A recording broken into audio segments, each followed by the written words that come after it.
Montana Territory, 1876. Isaac Wheatley believed the frontier was no place for tenderness. At 25, he'd seen enough of the untamed West to know that sentiment was a luxury that got men killed. The howling winter winds that swept across the Montana plains seemed to whisper the same truth. Out here, a man survived alone, relied on no one, and hardened himself against the need for companionship.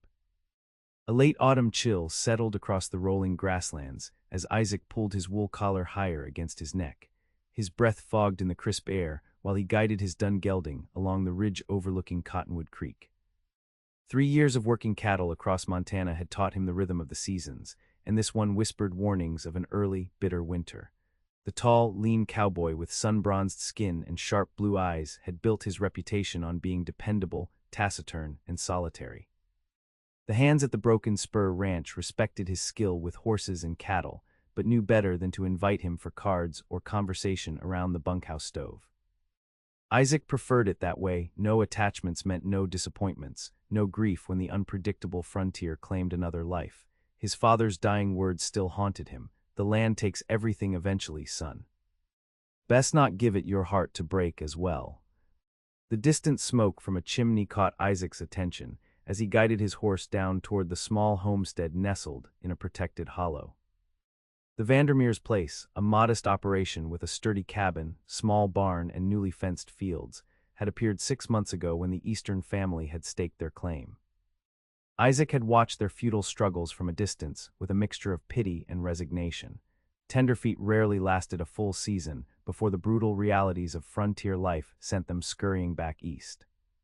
Isaac wouldn't have stopped at all except that Mr.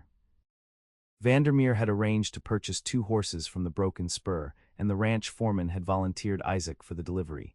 "They're good folk," the foreman had said, "and they've got a daughter about your age.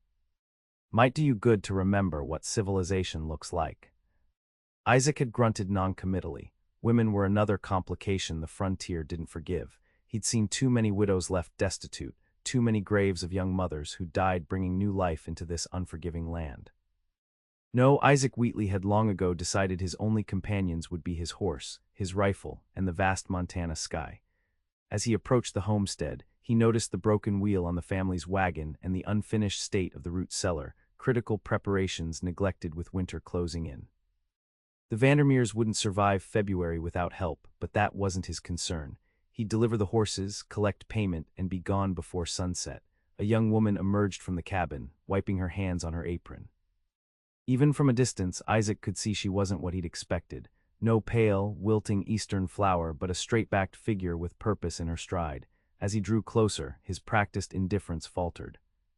Sophia Vandermeer, 21 years old with honey-blonde hair pulled back in a practical braid, wore a simple blue calico dress under her apron. Her cheeks were flushed from the heat of the stove, but her green eyes were clear and direct as she watched his approach.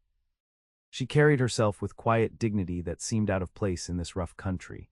"Mr. Wheatley," she called, shading her eyes against the low autumn sun, "Father's been expecting you."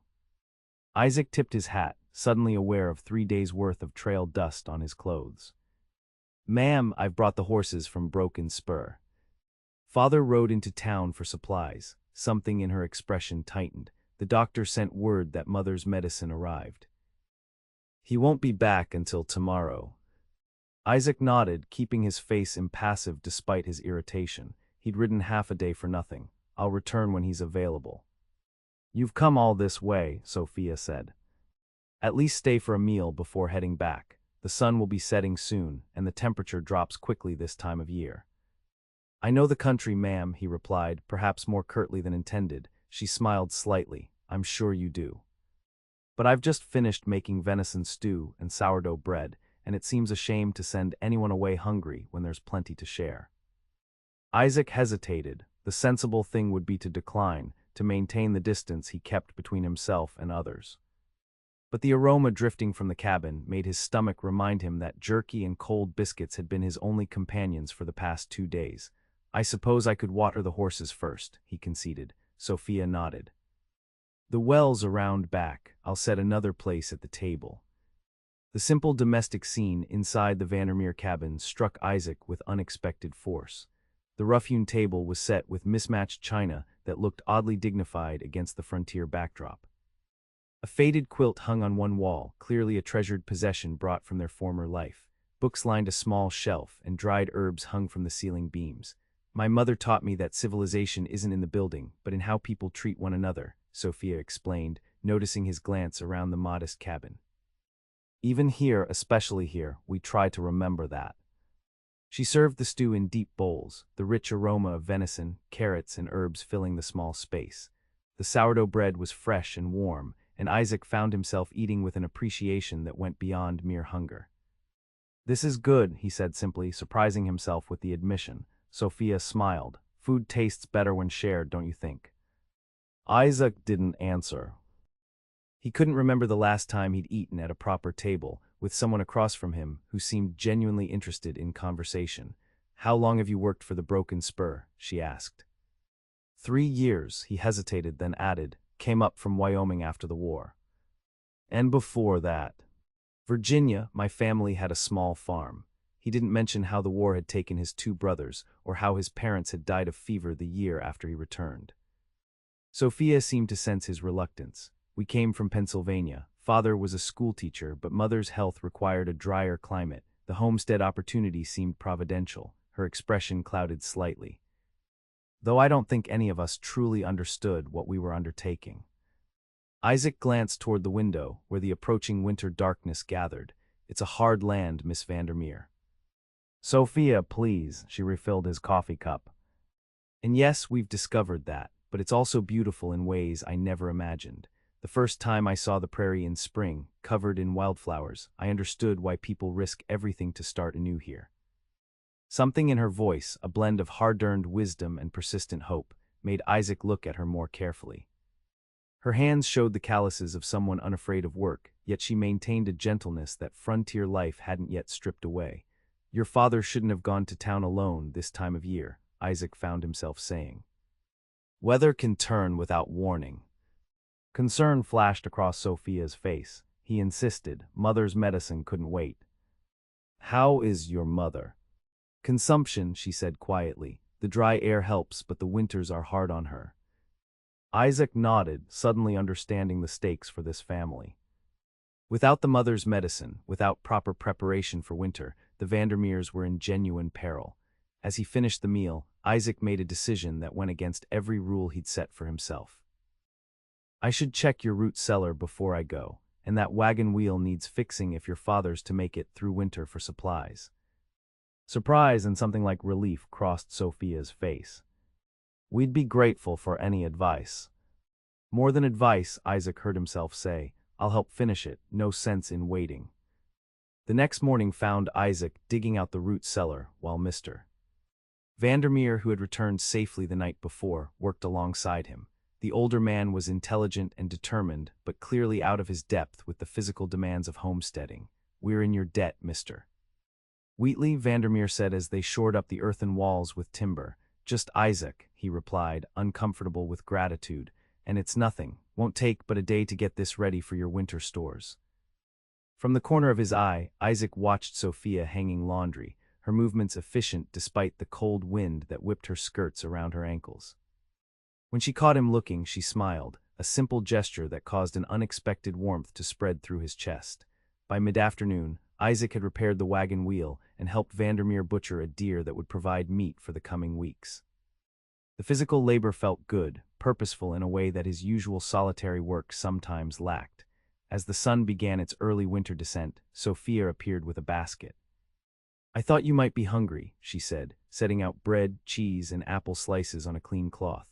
The three of them sat on logs near the newly completed root cellar, and Isaac found himself relaxing into conversation about crops and cattle prices and the best ways to predict weather from cloud patterns.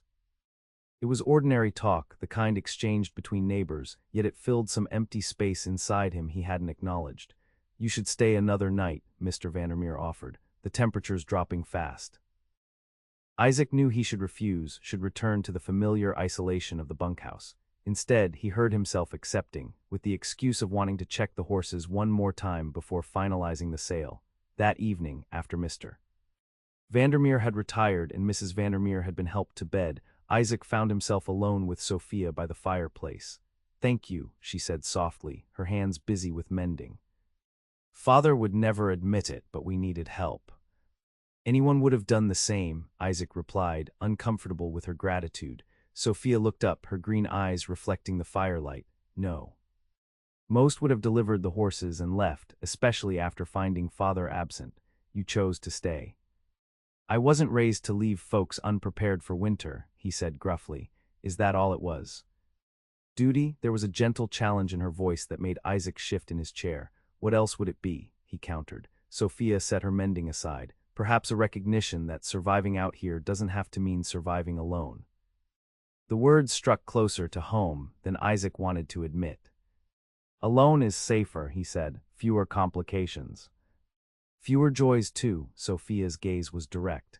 I've watched my mother fight for every breath this past year, and yet she says she wouldn't trade a day of her life with father, even knowing the hardship. That's different. They had years before coming here. And you think love can't take root in harsh soil? Sophia asked. I've seen wildflowers blooming from rock crevices that would make you believe otherwise. Isaac looked away, uncomfortable with how easily she seemed to read his thoughts. Poetic notions don't keep the wolves from the door, Miss Vandermeer. No, she agreed, but they might make the howling less lonely. Her words stayed with Isaac long after he'd retired to the small attached shed where the Vandermeers had made up a bed for him. He lay awake, listening to the wind and thinking about Sophia's hands as she served the stew, capable and gentle all at once. The next morning brought heavy gray clouds and the first lazy snowflakes of the season. Isaac knew he should leave immediately to beat the coming storm, yet he found himself helping split more firewood for the Vandermeer hearth and reinforcing the small barn against the weather. You can't travel in this, Sophia insisted when the snow began falling more heavily. Please stay until it passes. The storm lasted 3 days, during which Isaac found himself drawn into the rhythms of the Vandermeer household. He helped Mr. Vandermeer with repairs inside the cabin, listened to Mrs. Vandermeer's stories of life in Pennsylvania, and watched Sophia manage the household with quiet efficiency. In the evenings, they read aloud from one of the family's treasured books, and Isaac remembered how his mother had done the same on winter nights long ago. The memories were bittersweet, but for the first time in years, the sweetness outweighed the pain. By the time the snow stopped and the sky cleared to a brilliant blue, Isaac found himself reluctant to leave. The thought of the empty bunkhouse, of solitary meals and silent evenings, suddenly seemed bleak rather than peaceful. You'll come back, won't you? Sophia asked as he prepared his horse. They stood slightly apart from where her father was examining the 2 horses from Broken Spur. To check on the horses, Isaac said, not quite meeting her eyes. Make sure they're settling in properly. Sophia smiled. I'll have Stu waiting. As Isaac rode away, the familiar weight of isolation seemed to press more heavily on his shoulders than before. The Vandermeers had shown him a glimpse of what he denied himself for so long, not just companionship but connection, the sense of being part of something beyond mere survival. 2 weeks passed before Isaac could justify another visit to the Vandermeer homestead. Winter had settled across the territory, transforming the landscape into a stark panorama of white fields and gray sky. The Broken Spurs cattle had been moved to protected pastures, and the daily rhythm of ranch work had slowed to winter pace. Isaac told himself his concern was professional, ensuring the Vandermeers were weathering their first Montana winter adequately. The horses needed checking, and the root cellar might need additional reinforcement against the deepening frost. Perfectly reasonable excuses for the pack of coffee and sugar he carried in his saddlebags, or the small wooden carving of a meadowlark he'd worked on during the long evenings alone. Smoke curled from the Vandermeer chimney as Isaac approached, a welcome sight against the bleak horizon. Sophia appeared at the door before he'd even dismounted, wrapped in a heavy shawl, her face bright despite the cold. I was beginning to think you'd forgotten us, she said, taking his horse's reins as he dismounted. Been busy with winter preparations at the ranch, Isaac replied, aware that his excuse sounded hollow even to his own ears. The truth that he'd been fighting his growing feelings for her seemed impossible to voice. Inside the cabin, the contrast with the bitter cold outside made the simple home seem luxurious. A stew bubbled on the stove, filling the air with savory aromas that reminded Isaac of his previous visit. Mrs. Vandermeer sat in a rocking chair near the fire, looking frailer than Isaac remembered but smiling warmly at his arrival. Your timing is perfect, Sophia said. Father's gone to check the trap lines, but he should be back before dark. I was just about to serve dinner. The meal was simple, rabbit stew with root vegetables from the cellar Isaac had helped dig, but prepared with care that transformed basic ingredients into something memorable. As they ate, Mrs. Vandermeer asked about the ranch, and Isaac found himself talking more than he had in months, describing the beauty of the winter pastures and the antics of the new colts.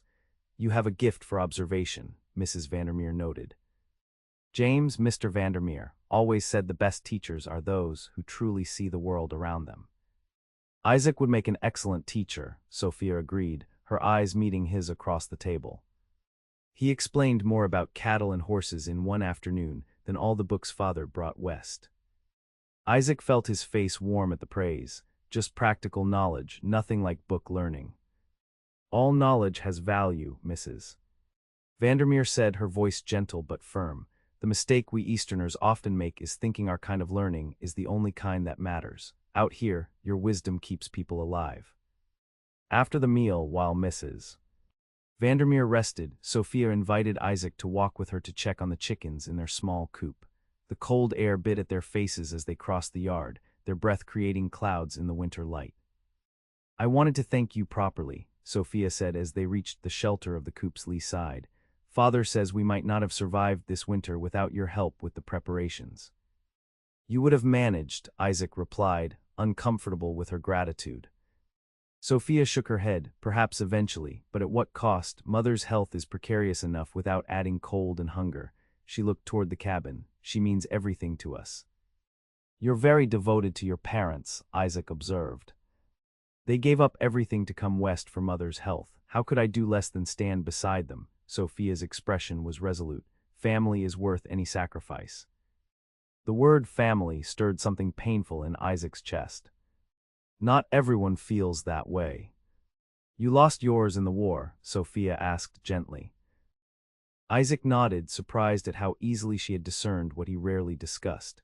My brothers died fighting, parents after. There's no one left now. Sophia was quiet for a moment, her gaze on the distant mountains. I can't imagine that loneliness. But Isaac, family isn't only those we're born to, it's also those we choose. Before he could respond, a shout from the direction of the cabin caught their attention. Mr. Vandermeer was returning, but something was wrong. He stumbled in the snow, one arm hanging awkwardly at his side. Isaac reached him first, catching the older man before he collapsed. What happened? Fell through ice at the creek, Vandermeer gasped, his face gray with pain. Shoulders not right, crawled back, traps still out. Together, Isaac and Sophia helped him into the cabin. The shoulder was dislocated, a serious injury that would prevent Vandermeer from hunting, chopping wood, or maintaining the homestead through the critical winter months. After they had settled Vandermeer by the fire and Sophia had gone to explain to her mother, Isaac made his decision. I'll stay until you're healed enough to manage, he told the older man. Someone needs to check your trap lines, keep wood chopped. Can't ask that of you, Vandermeer protested weakly. You have obligations at the ranch. I have leave coming, Isaac said, though this wasn't entirely true, and the foreman understands about neighbors helping neighbors out here. Later that night, after the Vandermeers had retired, Sophia found Isaac still sitting by the fire. You don't have to stay, she said softly. We could manage somehow. Isaac looked up at her, illuminated by firelight, and the last of his resistance crumbled. I want to stay, Sophia. Something passed between them then, an understanding that went beyond words. She sat beside him, close enough that he could smell the lavender she used to rinse her hair, and they watched the flames in companionable silence. The days stretched into weeks as Isaac fell into the rhythm of the Vandermeer household. He rose before dawn to check traps and hunt, ensuring the family had meat. He chopped wood until the pile beside the cabin grew to a reassuring height. In the evenings, he helped Sophia with her chores, learning the domestic patterns that had never been part of his solitary existence. Mr. Vandermeer's shoulder healed slowly, but his spirits remained high, especially when Isaac expressed interest in the books he had brought west. The former schoolteacher delighted in discussing history and philosophy during the long winter evenings, and Isaac discovered a hunger for knowledge he'd forgotten he possessed. Mrs. Vandermeer's health wavered with the winter weather. On her better days, she sat with them at meals, her gentle wit and wisdom adding warmth to the conversation. On her worst days, Sophia rarely left her side, and Isaac took on additional chores without being asked. It was during one such difficult period, with Mrs. Vandermeer confined to bed and Mr. Vandermeer reading to her, that Isaac found himself alone with Sophia in the kitchen.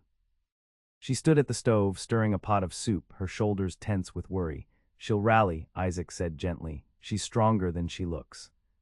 Sophia nodded, blinking back tears. "I know, but each time is harder." She looked up at him.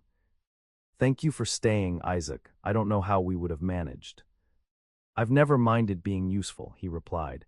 "Is that the only reason you stayed?" Sophia asked, her green eyes searching his face. Isaac hesitated, then took a step closer. "No," he admitted, "not the only reason." "What are the others?" Instead of answering, Isaac reached out slowly and tucked a strand of honey-blonde hair behind her ear. The simple gesture felt more intimate than anything he'd done in years. "I've been alone a long time, Sophia," he said finally. "I thought that was safer, easier. But being here with your family, with you, I'm remembering what it means to belong somewhere." Sophia's eyes glistened with unshed tears. "And do you belong here?" "I'm starting to think I might," he whispered, and when she leaned toward him, he bent his head and kissed her gently. That kiss changed everything and nothing. Their days continued as before, work and care, and the quiet struggle against winter's grip, but now there were stolen moments of tenderness. Fingers brushing while passing dishes, a shared smile across the room, occasionally a brief kiss when they found themselves alone. Isaac wrote to the foreman at Broken Spur, explaining the situation and requesting an extended leave. The reply came back with a neighboring rancher: "Take the time you need. Some things matter more than cattle." As January gave way to February, bringing the bitterest cold of the season, trouble arrived at the Vandermeer homestead. Isaac returned from checking traps to find three rough-looking men dismounting in front of the cabin. Their horses were fine animals, too fine for ordinary travelers, and the way they carried their weapons spoke of experience with violence. After noon, the tallest of the three called as Isaac approached. His smile didn't reach his eyes. "Just passing through, looking for shelter from the cold. Your wife was kind enough to offer coffee." "Not my wife," Isaac corrected automatically, instantly alert to the danger. "And not my home. You'll have to speak with Mr. Vandermeer." The man's eyes narrowed slightly. "Already did, agreeable fellow. Said we could stable our horses for the night." Isaac nodded cautiously and followed them inside. Sophia stood at the stove, her face composed but her eyes sending Isaac a clear warning. Mr. Vandermeer sat at the table, looking uncomfortable but maintaining the hospitality frontier courtesy demanded.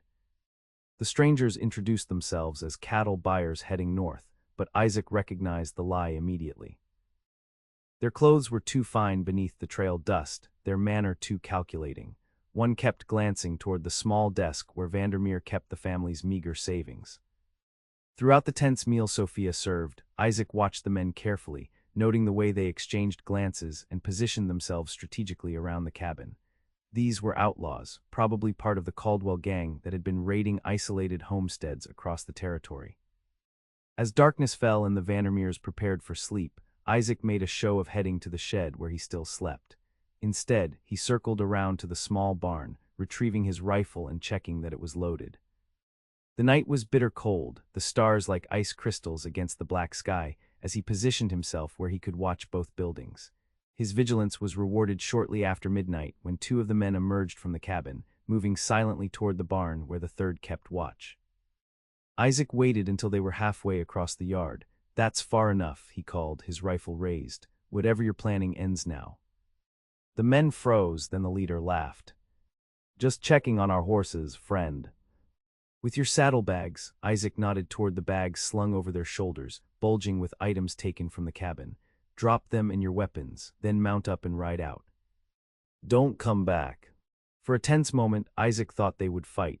3 against 1 weren't odds he liked, especially with the Vandermeers potentially caught in the crossfire, but something in his stance must have convinced them he meant business. "No need for bloodshed over a misunderstanding," the leader said, slowly lowering the saddlebag to the snow. His companions followed suit, placing their revolvers beside the bags. "Now go," Isaac ordered. "Before I decide the law should handle this misunderstanding." The men mounted their horses and rode into the darkness, leaving their stolen goods behind. Only when the sound of hoofbeats had faded completely did Isaac lower his rifle. He turned to find Sophia standing in the cabin doorway, a shotgun in her hands. "I was ready," she said simply. "Father's still weak, but I wouldn't have let them hurt anyone."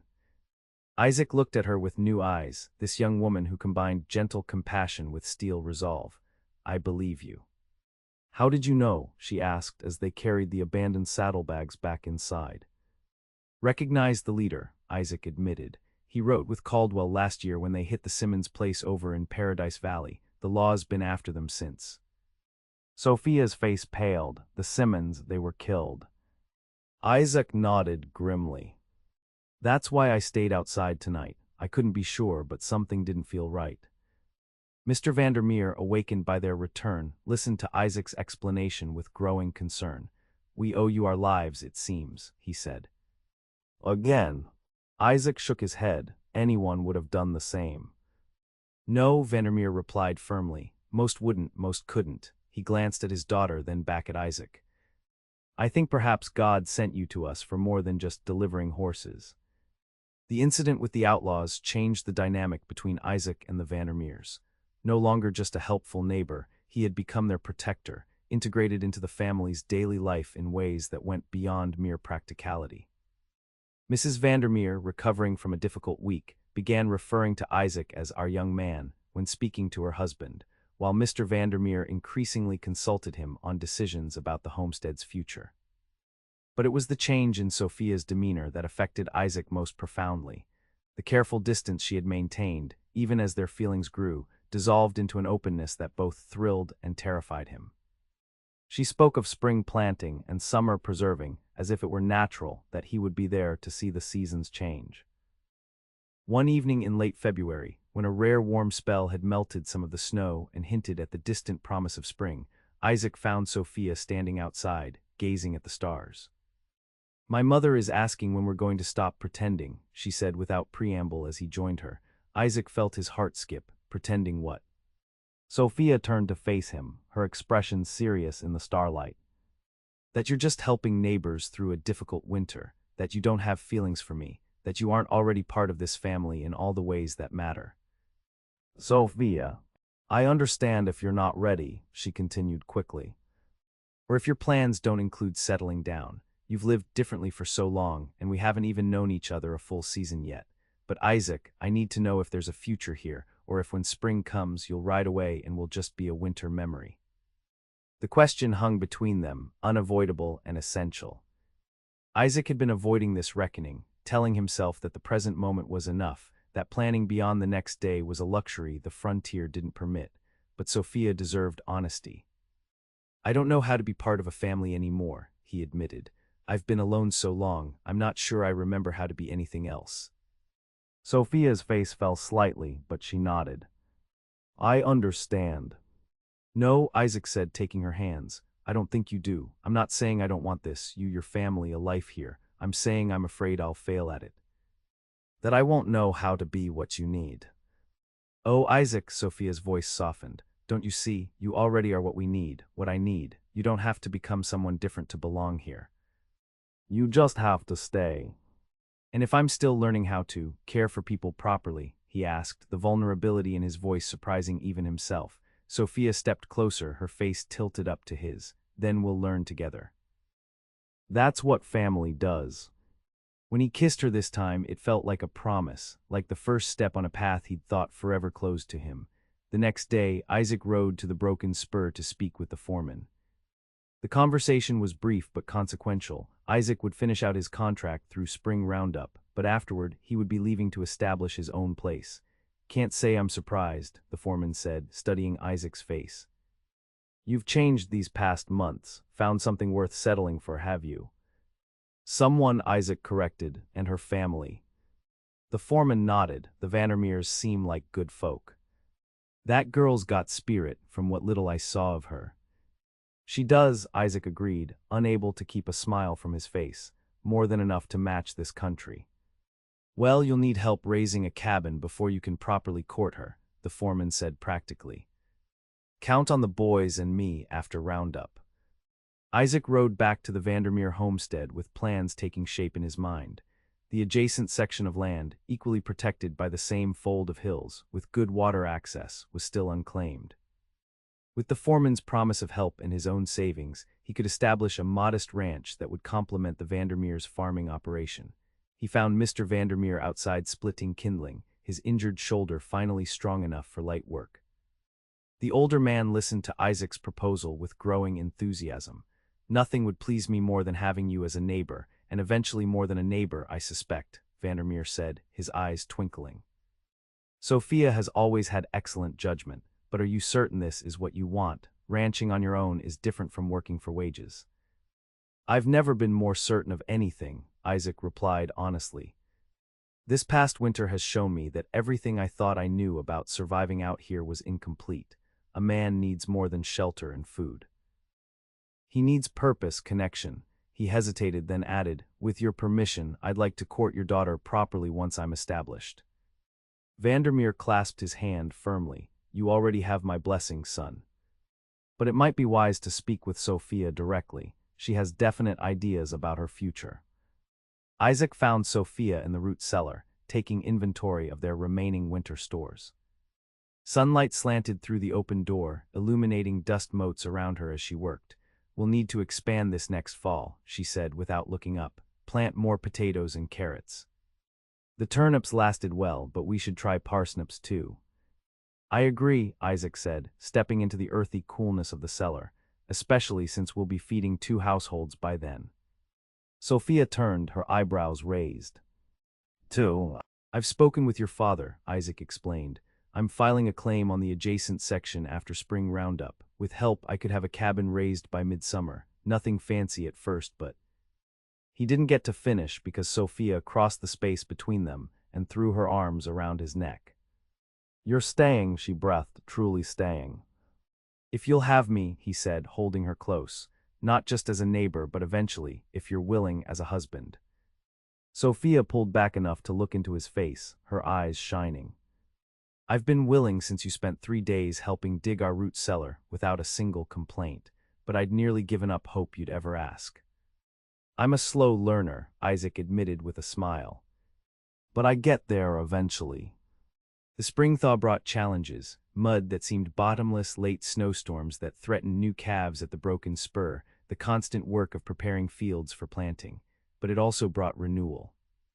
Mrs. Vandermeer's health improved with the warmer weather, allowing her to sit outside on sunny days. Mr. Vandermeer's shoulder healed completely, restoring his confidence in their frontier gamble. And for Isaac and Sophia, spring brought planning, careful, practical discussions about joining their futures that somehow contained all the romance of more flowery courtships. They walked the boundary between the Vandermeer claim and what would soon be Isaac's land, discussing where to place a connecting path, how to share the creek water most efficiently, which crops would complement Isaac's planned cattle operation. "We could plant an orchard along this rise," Sophia suggested during one such walk. "The trees would break the north wind for both properties." "Takes years for an orchard to produce," Isaac pointed out. Sophia smiled up at him. "We have years, Isaac, that's the point."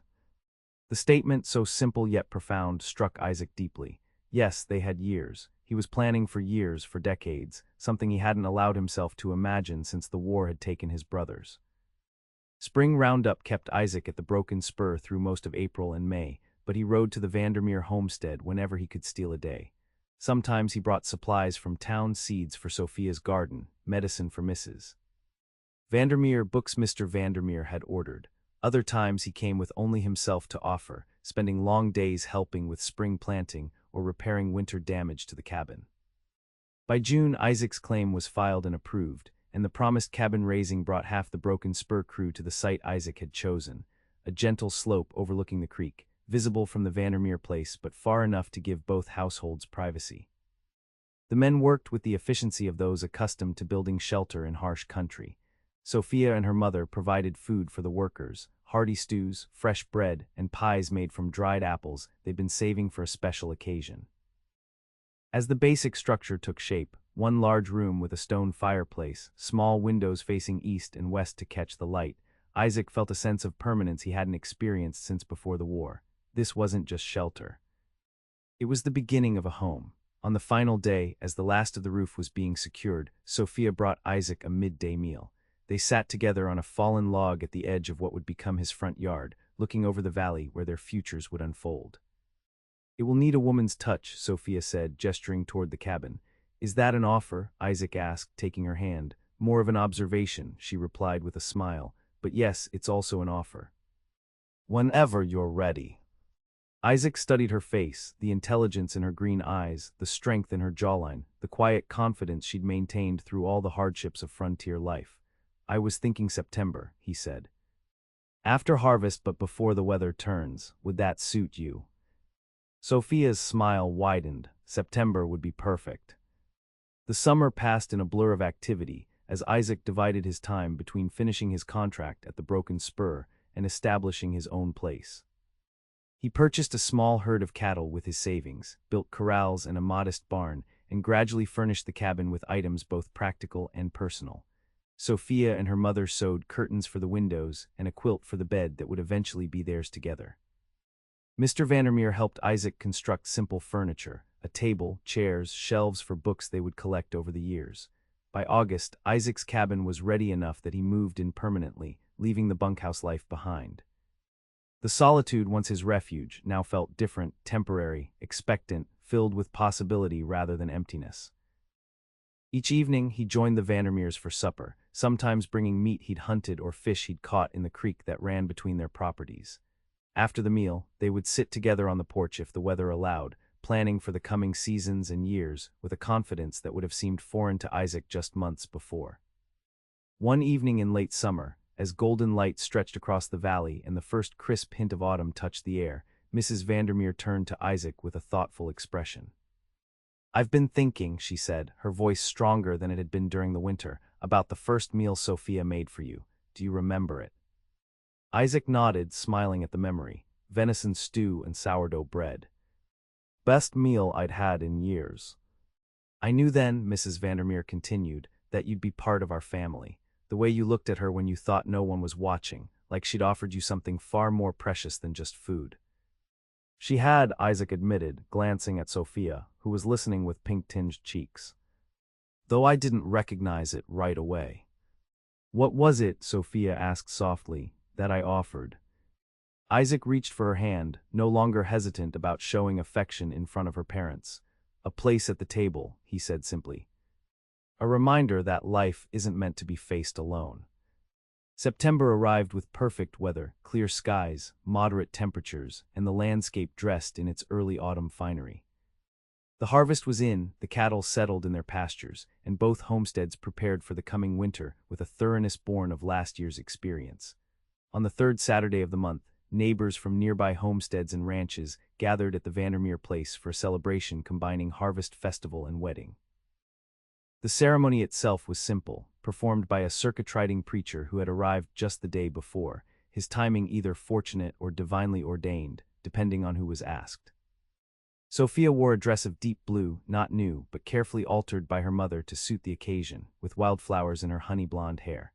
Isaac, in the best clothes he owned, freshly shaved and visibly nervous, waited for her beside the preacher, under an archway mister.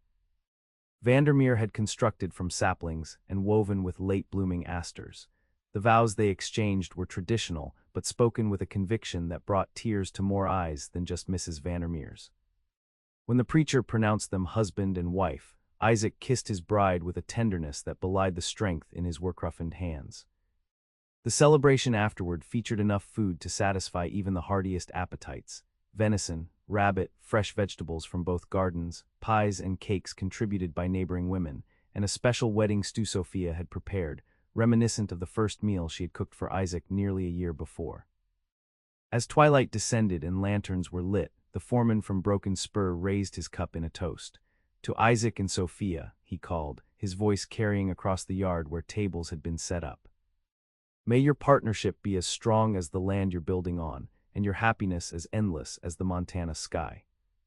The gathering continued late into the evening, with music from a fiddle and harmonica, dancing on the packed earth of the yard, and conversation that wove together the isolated homesteads and ranches into a community, fragile still, but growing stronger with each shared celebration and hardship.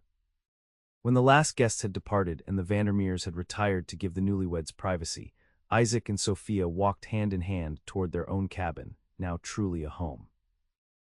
Lantern light glowed in the windows, welcoming them inside to the life they would build together. "Are you happy?" Sophia asked as they paused at the threshold.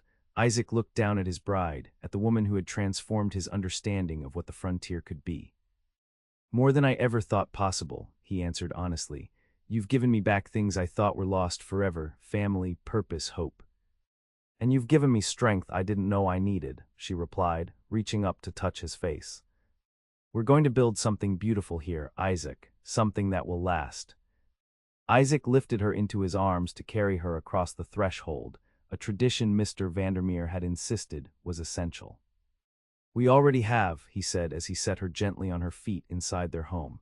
"It started the day you cooked me that first meal, and I never wanted to eat alone again." Sophia's smile in the lantern light was both tender and knowing. "Then let's make sure you never have to," she said, and closed the door on the gathering darkness, sealing them together in the warmth of the home they had created, a sanctuary of love against the wild frontier beyond.